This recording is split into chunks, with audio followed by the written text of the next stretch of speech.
ನಮಸ್ತೆ ವೀಕ್ಷಕರೇ, ಸುದ್ದಿಗಾರ ಲೈವ್ಸ್ಗೆ ಸ್ವಾಗತ. ನಾನು ನಿಮ್ಮ GM ರಾಜಶೇಖರ್.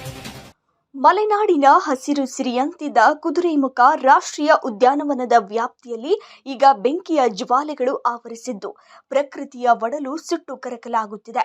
ಸುಡುವ ಬಿಸಿಲಿಗೆ ಕಿಡಿಗೇಡಿಗಳ ದುಷ್ಕೃತ್ಯವು ಸೇರಿಕೊಂಡ ಪರಿಣಾಮವಾಗಿ ಶೃಂಗೇರಿ ತಾಲೂಕಿನ ಕೆರೆಕಟ್ಟೆ ವಲಯ, ಮಾಣಿಕ್ಯ ಬೆಟ್ಟ ಮತ್ತು ವಾಲಿಕುಂಜಗಿರಿ ಶ್ರೇಣಿಯ 25ಕ್ಕೂ ಹೆಚ್ಚು ಕಡೆಗಳಲ್ಲಿ ಅನಾಹುತ ಸಂಭವಿಸಿದೆ.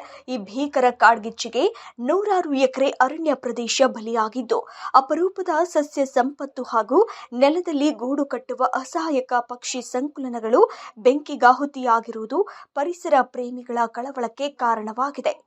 ಇಷ್ಟೆಲ್ಲ ದೊಡ್ಡ ಮಟ್ಟದ ಅನಾಹುತ ಸಂಭವಿಸುತ್ತಿದ್ದರೂ ಅರಣ್ಯ ಇಲಾಖೆ ಮಾತ್ರ ಕಣ್ಣು ಮುಚ್ಚಿ ಕುಳಿತಿದೆ ಎಂಬ ಗಂಭೀರ ಆರೋಪ ಕೇಳಿಬರುತ್ತಿದೆ. ಅರಣ್ಯ ವೀಕ್ಷಕರ ನೇಮಕ ಮಾಡಿರುವುದು ಮತ್ತು ವೈಜ್ಞಾನಿಕವಾಗಿ ಬೆಂಕಿ ನಿಯಂತ್ರಣ ರೇಖೆಗಳನ್ನು ನಿರ್ಮಿಸದಿರುವುದು ಇಲಾಖೆಯ ಬೇಜವಾಬ್ದಾರಿತನಕ್ಕೆ ಹಿಡಿದ ಕೈಗನ್ನಡಿಯಾಗಿದೆ ಎಂದು ಸ್ಥಳೀಯರು ಕಿಡಿಕಾರುತ್ತಿದ್ದಾರೆ.